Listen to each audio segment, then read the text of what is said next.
It was very hard letting go. You're trusting somebody with your baby. That is your business. A lot of times you see people run out and they're just running amok and just creating chaos. And by the time, the owner, whoever, realizes the damage is already done. I think you just gotta lay out, get them to understand like the vision of what you're trying to do and just let them go. If you're going to be successful as a business, you can't do everything and wear all those hats. Yeah. You have to trust and find those people to go out and give them the opportunity without hovering over them going, you did this, you did that, you did that. Just let them go.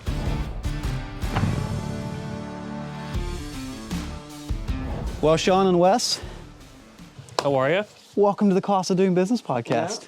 Glad to be here. Absolutely. So we are literally sitting in our Director of Customer Success's backyard up here in beautiful upstate New York. This is my first time here, actually. And I'm doing a little bit of a road trip. And I've known Sean for many years, and I've heard of Wes. Haven't ever met you before, so it's really nice to meet you. You as well? And when opportunity strikes, you take advantage of it. So we decided to meet up here and learn to know each other a little better, and grab a podcast, learn their story, and grab some nuggets for the rest of everyone listening here to learn from. That's how we all learn, is walking, looking at the people walking ahead of us and just like, well, I'm not going to fall into that pit hole, So anyway, thank you for having me. Welcome to the show. Pleasure. Thanks for giving us a shout. Absolutely. Give everybody a bit of an intro as to what your company looks like, what kind of jobs you do, how many people you have, just so we kind of have some context. All right. So we've got about 5 guys working with us, plus Wes. We do mowing, we do landscaping. The maintenance is kind of, maintaining what we install. People call and ask for other stuff. We pick it up if we're there. We're not going to turn that down, We do a lot of landscape work, plantings, fencing, water features, aquascape water features, hardscapes, pretty much anything landscape, construction, services related, irrigation, all that type of stuff. What would you say is the split between your maintenance and design build? 50-50. Okay. All right. And you talk a little bit about like your role, Sean, and then your role, Wes? Like, what do you do in the business? So I'm the owner of the business. I handle all the back end stuff. So I'll take the calls, I'll screen the calls, talk to customers, see what they're looking for. At that point, I handle all the maintenance and the landscape design portion. Anything else that would fall under like irrigation or fencing or construction or something like that, I'll put into our CRM, and then, Wes picks it up from there, and he'll give them a call. So that's kind of where I'm at since I brought Wes in, is kind of, removed myself from managing the hustle and the bustle every day, being on the jobs and chasing the guys down, the materials, kind of more stepped out onto, an owner's role and managing that portion and letting him loose and doing his thing. And he's taking on more of these sales calls, pretty much most of it this year. Okay. Anything to do with the design, build, install side? Like, you're still doing the maintenance, though? I do the design and build side. Oh, you do that. Okay. Yep. Okay. And depending on what they're looking for, if it's simply just plants and stuff, usually I'll just go out and I'll take a look at it and put something together. If there's anything more involved, I'll bring Wes along with me. Or a lot of times he'll go out and, hey, this is the layout that they're looking for. I need plants here, here, here. Or same with water features. He'll, put some planted pockets in and I'll just say, hey, just give me, if you can, this size dimension. So what would you say, like, do you split the leads coming in based on, like, what they're looking for? Yes. Okay, so what's a job that would definitely go to Wes? So I think anything more construction related, we do a lot of big scale garden boxes, one example, retaining walls, patios, the water features. Yeah. Anything that's more not planting concerned definitely comes to me, and then he deals with more like the kind of the visual when it comes to planning and whatnot, and then I have nothing to do with mowing at all. That's all him. Okay, that makes sense. So, like, now that you've had kind of Wes build up in this role, like, what percentage of your time are you out and about in the field, like, working in the business versus, being an owner working on the business? I would say if I'm not chasing down any, maintenance or anything, looking at any of that, there's not much. Okay. I'm not in the field at all. So, like 80-20, 50-50? I don't know if it's that much. Maybe 5. Wow. I pretty much run day-to-day operations. He's there. I'm in the office, so to speak, the figurehead. Yeah. Not involved in much of the day-to-day anymore. Okay. So how long have you been with the company? Since 2021. And I know there's a lot of people out there that would like this kind of relationship, this kind of person to kind of run the day-to-day, like Wes, speaking as a non-owner, a person that's handling the day-to-day, like what do you think it takes to attract a guy like you to a business and make it something that, like what should the guys like Sean that are looking for someone like you do? I think, well, first off, I think personality is 100%. I think if you have two conflicting personalities, I almost think it's almost never going to work. Yeah, that's true. We've known each other since we were 18 years old. So we've always known each other. We know how we work. We yell at each other nonstop, but in a good way. It's constructive. It's always constructive. Right. I think that's the biggest thing is just finding the right, necessarily the skill set. You can learn the skill set. I think it's the personality, finding the right personality and the right work ethic. I think that's what you need to find. And then everything else you can build upon. You can teach anybody anything. Yeah. But if they don't want to learn it, you're never going to get anywhere. So when you started with Sean, like what did you come in as a crew member, a crew lead? Like what did you come in as? So I retired from the military. And part of my retirement from the military, they gave me 6 months of basically go out and do some on-the-job training, whatever field you want to do when you get out. And that's what I did. So basically, I got to get out of the military 6 months early, and I worked with him. It just kind of went through all the facets of the landscapes, from the mowing to plowing to everything we do landscape construction-wise, build, and just kind of got immersed in it. And then that next season is basically when I just kind of hopped in after plow season and just kind of took over as the operations manager. So what lights you up? Like what's a good day? I love building things. Anything that I could see like a good before and after, I'm golden. Yeah. But I love the water features. We got a couple of them lined up still for the rest of the year. I like building. I like fences. I like building anything. Yeah. Awesome. What do you want from your boss, owner, business that you work for that makes you feel like you're set up for success? Like what do you need to make that? Me personally, I need freedom of movement. I think that's just driven into me. Autonomy. I just need kind of the freedom to kind of do not my own thing do my own thing within his guidance and his parameters, but kind of the ability to just kind of take it and run with it. So, that's what makes me go. Yeah, get the responsibility. Yeah. And if you bring the thumb screws down too hard, it's like, why am I here? Yeah. So how do you let go? It was very hard letting go. I think it started when I first started the business was, like you said, nobody's ever going to work the same as the owner. And I always started with the mindset of be different. Anybody can go out there and cut a grass. They can throw trees in. Make yourself different. Do a professional job. Call people back when you say you will. So it's trying to find those people that can do what you can do. Mm-hmm. So it started with realizing that I couldn't satisfy the business needs when I was stuck out working all day. So slowly, piece by piece, I started finding guys that I could trust to start with just the basics, cutting grass.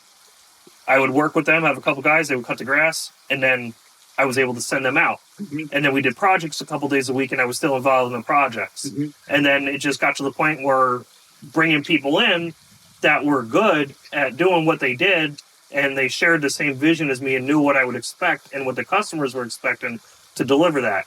Letting go of, as far as giving Wes the runway for his position was a difficult one because you're trusting somebody with your baby. Yeah. That is your business. If a lot of times you see people run out and they're like, yep, this guy's doing that. They go out and they're just running amok and just creating chaos. And by the time, the owner or whoever realizes the damage is already done. Wes, I've known him for a long time. So he was kind of in tune with the business even before he got there. We joked all the time, hey, how much can I pay you to quit, to leave the military early? For probably 5 or 6 years before we retired, it was nonstop conversation. So finally, it was like, hey, I we always joke, but I'm retiring. Do you have a spot for me? I was like, I have the perfect spot. So knowing what he did in his role in the military, I could trust him, and just not just that, but having the structure and knowing what he can do to take over. So he came in and was doing like a crash course in all of the positions to get up to speed on how it runs day to day. And then we started giving him a little bit more, and he basically just said, "Let me go." Yeah.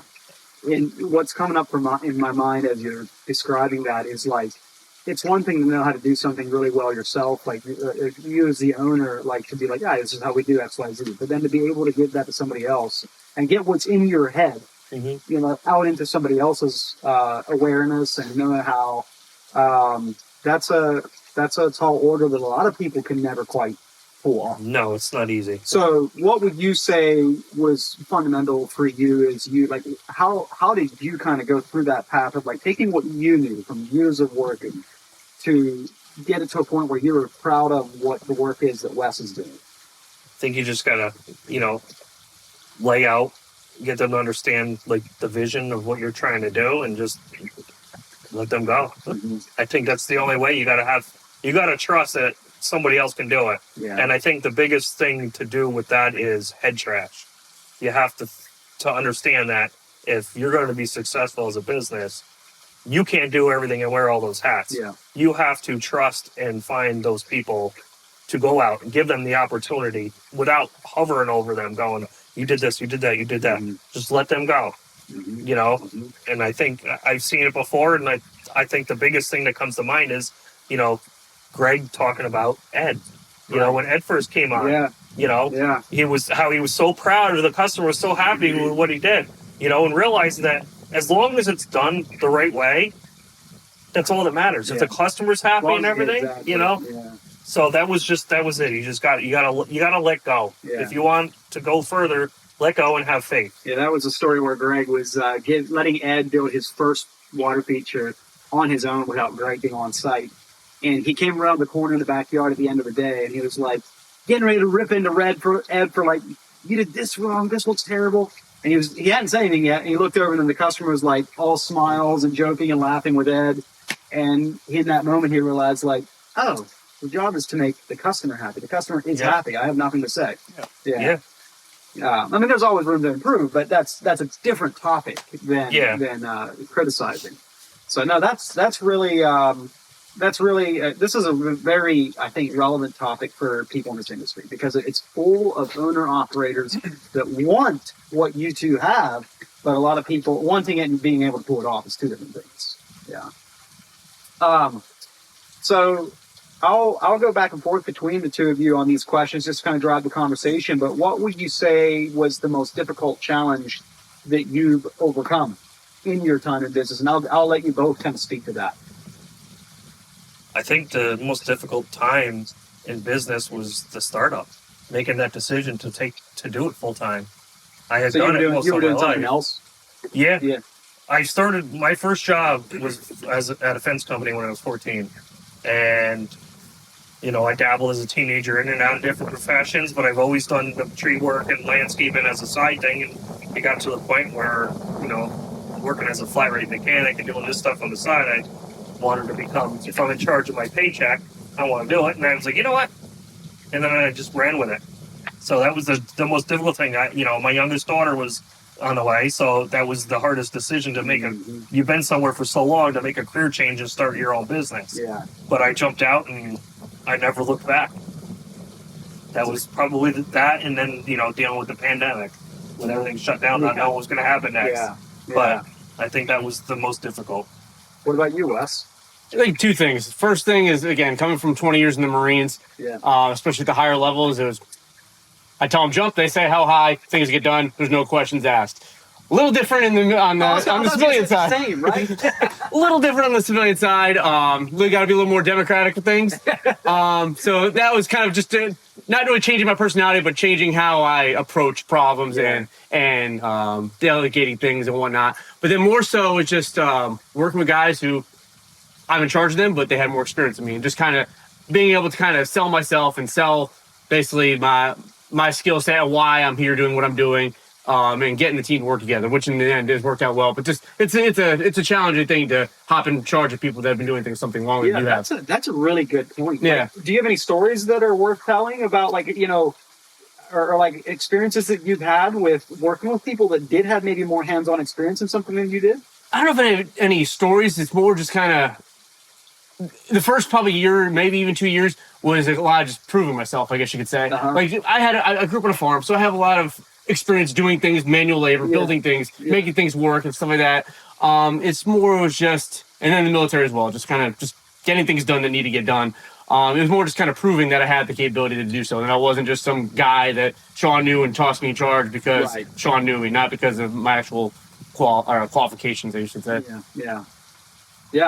No, because that's definitely a big one. It's like, as a leader, like you're not going to be the one that has the most experience or has all the answers in every area. And that can be a bit of a mental hurdle to jump over, you know. It makes me think of like even my time at Tesla Landscaping with Steve. Like he was very much, I would say, a great example of someone that was able to let, like to your words earlier, autonomy, like give the freedom to succeed or fail. And trust, kind of what you were saying, Sean. Like that's what it comes down to, is just trust. Because like honestly, when I was in there at Tussy, you know, editing the YouTube videos, dude, I had no idea what I was doing. But he had trust, and he gave everything I needed to succeed at it. What's the best advice you guys have been given? I've been given a lot of good advice. I think my own personal advice would be, and you know, my wife always reinforces it, is, you know, trust your gut. Just go with the gut. Don't second guess stuff. Go with it. Everything will be fine. Figure it out. That's, you know, that, and I think that's really the best advice that I've been given. I don't know anything else that stands out. Has your gut ever let you down? Nope, not once. Have you ever ignored your gut and then finally you admitted that it was right all along? Yep. Ain't got any stories? No stories. Yeah, it's that intuition is like, it's definitely, I would say it's definitely something that sometimes for myself, like you want to pursue perfection, right? You want to get it right, and when you over-index on getting it right and being perfect, you start looking at, you know, all the external circumstances or data or logic, and all along you kind of already know. Yeah. You know. I always, you know, big saying is, if things are meant to be, they're meant to be, and everything happens for a reason. Yeah. So if you're trying really hard to do something, it just seems like you're really reaching over the edge, it's probably not a good idea. Yeah. And somewhere, I think this is an Amazon quote. I think I could have this wrong. There's something along the lines of like Jeff Bezos. Like it's something along the lines of once you have 60% of the information, just make a decision. Going from 6 to 8% is not going to help you. But you already have what you need to make a decision. Anything else is over, you know, analysis. Yep. Yeah. That's the biggest thing too. Is sometimes overthinking could be the worst enemy. Yeah. What about you, Wes? I think he kind of tapped on it a little bit, but figure it out. That's kind of how I approach everything, is just figure it out, especially when it comes to sales, especially this year. I've gone into a customer's house to talk about just a basic pond cleaning, and then they want this, they want this, they want this. And it may not be something we've ever done before, but we kind of have the baseline skill of water features, of hardscape, of planting, and all this stuff, and we can make something happen. So that's, I think the biggest thing is don't say no and just figure it out. You can. There's a lot of stuff you can figure out that may seem completely out of the norm, but again, just figure it out and we can make it happen. Yeah. What about if you were to go back to the first day in business or your first day at NVS? Like, what is one thing you would do differently? I don't think there's anything I would do differently. You know, I think about it all the time and talk about how it started. You know, one of those when I was your age kind of conversations. Talk about when I first started. Everybody's got those conversations, and I don't think there's anything I would do differently other than maybe start sooner. Going on your own sooner. Yep. So you feel like you possibly you delayed it while you were trying. Yeah. Yep. How long of a time frame was that? As far as like from the time when you if you were to go back and I wish it had been like 3 years earlier, or like when in your mind looking back were you ready but you didn't take the leap? I don't know, because I was 30 years old when you did take the leap. When I took the leap. Yeah. So I mean, we're still kind of young and naive. So that's why I say you jump around, you don't really know what your calling is, but then you look at stuff and you figure it out. You know, I wasted all this time doing this when I could have been doing this. Yeah. It's, woulda, coulda, shoulda type stuff. Yeah. Any practical examples of something you did, like in your business operations, your office, or your the way you run your jobs that is like, oh, that is such a no-brainer. I wish I'd have done that sooner. Finding somebody else like Wes sooner. So, I think it fell into place the way it was supposed to. Mm-hmm. Mm-hmm. Because or does that mean that there was a period of time where you're like, I'm going to make this work by myself? Yeah. I think if I were to have a regret, or I could have done something differently, it would have been trying to build a team. I think it was survival mode, just starting the business off and not thinking about the future. It was like, if I'm going to be charging my check, this is what it's going to be. And then it turned into realizing, this is a business. I want to grow more. Yeah. If I'm going to own my business, why am I going to limit myself to what, we produce. In your mind, is that the dichotomy between growing a business or owning a job? Yeah, yep. Yeah. I've talked to people before, friends of mine that are in a business, and they ask me questions because that's how the name started. A lot of friends picked on me over the business, so I came up with NVS. Are you serious? That's what that is, NVS. You're kidding me. So I came idea. up with that. I was like, you know what? Because it was just I was getting ripped on when I first started. Everybody said I wasn't going to do anything, and I couldn't do this, I couldn't do that, and just making fun. And I just put my head down and I grinded away. There you go. So that's congrats. That's worthy of, that's commendable. What about you, Wes? I would probably, if I was going to change anything, I'd probably more mirror this year, earlier on, I guess you could say. And the only thing, because since I've been here, this has been probably our most successful season to date. And I think that if I kind of did some of the stuff I do now earlier on, I think could have obviously cascaded that down a little bit and made it. Are you talking about sales? Sales, man. Yeah, sales, being more involved in the design process of the bigger jobs and the sales, man. And social media, too. I run the social media, thing like that. So that's kind of, So what did you discover, or what's working well for you that you would have done sooner? I'm good at talking to people. I'm good at talking to people. I have no problem talking to people, and I feel like I've gotten pretty good at selling our product. Yeah. And I think that, again, if I just kind of did it a little earlier on, I think it would have made more benefits, and I would have been maybe a year or two ahead. Obviously, now. So, what in the moment? Do you think you were were you holding back? Was it? No, it's just. I think it was just.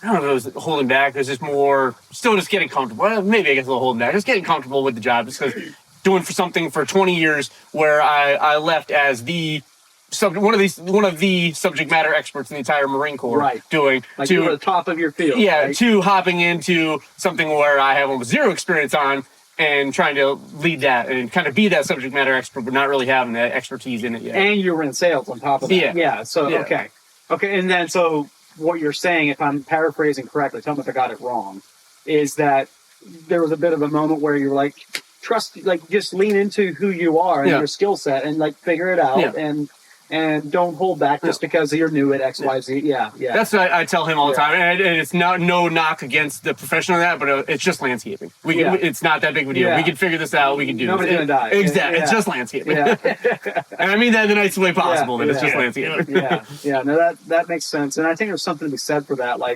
When we feel like we're not the expert, we hold back. I mean, I see it in my own life. Yeah. We hold back, or we don't say anything because we don't want to be wrong, or those kinds of things. Moving on a little bit, for those of you that don't know Sean and NVS, now I was always saying NVS. Now I can say NVS, right? Sean was one of the very first SynkedUP users. It was in the first 10-ish, right, Fred? Yeah. 10, 12, somewhere in there, the very first winter that we were getting some beta users, actually the same winter that Fred and Franco signed up, there was a handful of people that I just kind of knew through Facebook industry groups, Aquascape Network, that kind of thing, that first came on in the beta, run of SynkedUP, and then you ran it that whole summer. Parted ways for a little bit, then came back, because we definitely, when I look back over the last 5 years, man, you can attest to this. Oh yeah, it's night and day. How long the kind of thing, when you guys signed up, I don't think we were even integrating with QuickBooks invoicing yet at that time. It was very much bubblegum and duct tape. Yeah. It's almost like that meme you see with who is it? What's his name? Joe Pesci. That's what is this piece of? So, just to kind of pick your brain a little bit, what was it that attracted you to SynkedUP there in those very early days that made you give it a shot?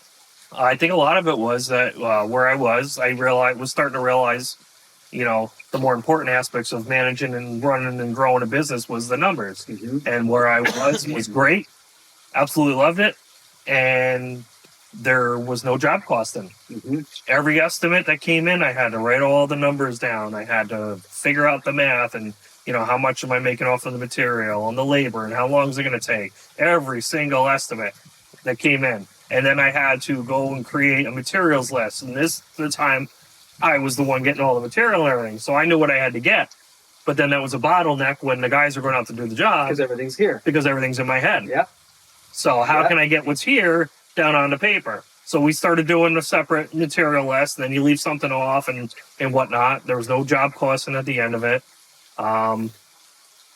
And I think that was the biggest thing, was to try that. And, knowing you and Fred, I was, very eager to jump in and support, people that I know. So that's when we jumped in. Well, when I look back now, I just marvel at like the fact that people even gave it a shot.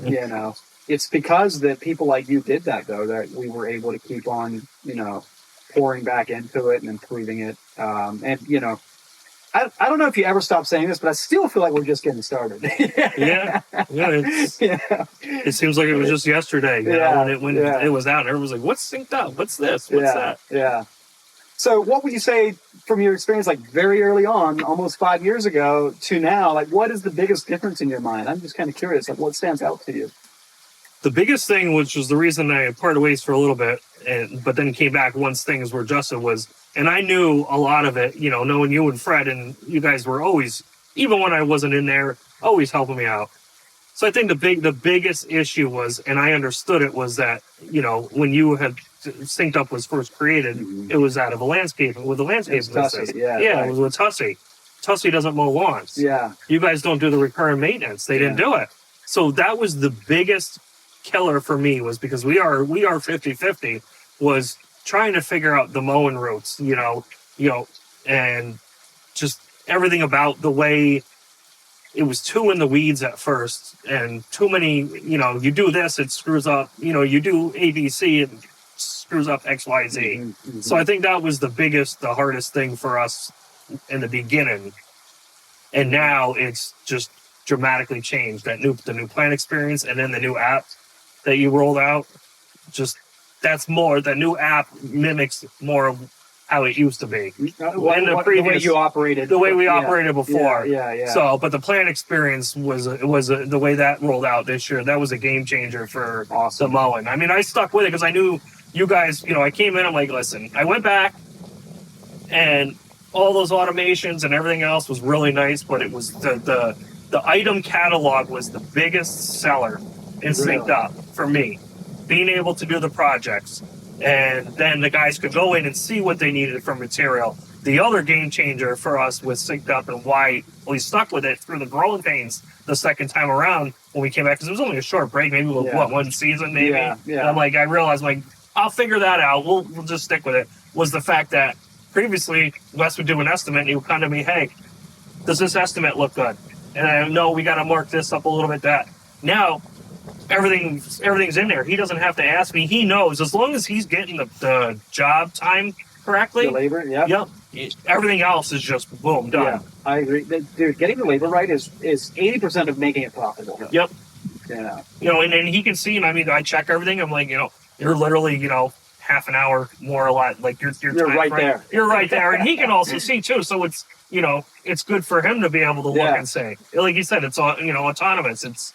I don't have to tell him anything. He can just go right in and doesn't have to do anything. The first big, and to date, the biggest water feature that we've done was a 55-foot pondless waterfall. Okay. And I had to, having little to no experience, had to quote this thing out on a pen and paper and just kind of figure it all out. Add the profit in, add the tax in, add this, that, the delivery, just pen it all out, trying to figure out the hours, trying to figure out the cost for all the materials and stuff like that. And probably sold it a little cheaper than we probably should have in the grand scheme of things. But now, I just did a couple of water feature quotes a couple weeks ago, and I can crank the thing out in 2 hours now. Yeah, simple. Yeah. and you're not second guessing yourself. Exactly. Yeah, I look at the numbers. That's the numbers. Yeah. Literally, the only thing you second guess is just you make sure that your time's on. Yeah. So that's like the only thing that you're can I do it in a day, 2 days, or can I do it in a day? Yeah, so that's where you really look. Yeah, that's it's a good day if that's all you're worried about when you're doing an estimate. Yep. It makes it much simpler because there's a lot of ways to screw it up, and if you can eliminate all those other ones and just come down to the thing that's the biggest variable, that's important. Did you use SynkedUP right out of the gate back when you started with NVS? SynkedUP right off the bat, and then was it Jobber, and then back to SynkedUp, and yeah. So from your experience over those years of growth and change in the program as it kind of turned into its own little... Oh, absolutely. It's even just for me, night and day difference. So what in your mind stands out as the biggest improvement? The ability what I like about it, again, I wasn't that involved in it off the bat, but the ability for both of us to schedule projects is great, because I can sit there and if I notice something needs to get scheduled, I can just hop on there, I don't have to tell him to schedule, or vice versa. And then the job costing, having the catalog, like you said, the catalog of all the items. I have all the water feature items in there where I can just go and plug in, I need a pump vault, I need X pump, I need whatever it is. It's in there, and then I can just bounce the prices off our distributors list to make sure the prices are good. But for the most part, I just plug that in there and it's good to go. That's awesome. No. Well, I just want to say thanks a million for, sticking through it with this, because it's for people like you that did that allowed us to get to the point we are and continue to grow and continue to, be an advocate for you and people like you in this industry to ultimately make sure you're profitable, give you systems and processes that can set people like Wes up for success. That's what we're here for. Ultimately, you can go home and not be second guessing yourself and actually enjoying your weekends. Yeah, absolutely. So I just want to say thank you. Yeah, I will say one add-on that has been really great is the email notifications when customers look at the quotes. Oh yeah. And then when they sell it or when they approve it, it's all right there. I don't have to go look. That's a money maker too. Yeah, dude. That simple little notification is money. It's awesome. It's a good feeling too when you see the sold. Yeah, right. Exactly. You need a little bit of confetti. Right? Yeah. It's a migraine creator too when you're like, they've been looking at the quote 3 a.m. for the last week. Just click accept. Yeah. Like, so how was dinner last night? I saw you were. Yeah. Well, cool. Well, where can people find you on social media and kind of follow you guys and get to know your business a little bit better? Instagram, Facebook. That's pretty much the two main ones that we do. We have some videos on YouTube, but for the most part, just Instagram and Facebook. And what's your handle? Is it the NVS Landscape? Yeah, NVS Landscapes. Okay, awesome. And it's in New York, so you should be able to find it. It's got the NVS letters in the logo. So, well, thank you, Sean and Wes, for making the time to come out here and do this. And thanks for having us. Yeah, you're welcome. And look forward to many more years of partnership and working to be your partners and making sure your business is everything you want it to be, profitable, and a good place to continue growing your, getting what you need for your business and your families. Awesome. Sure. Appreciate it. You're welcome. Thank you, Sean. Thank you. Thank you, Wes. Appreciate it. Sure.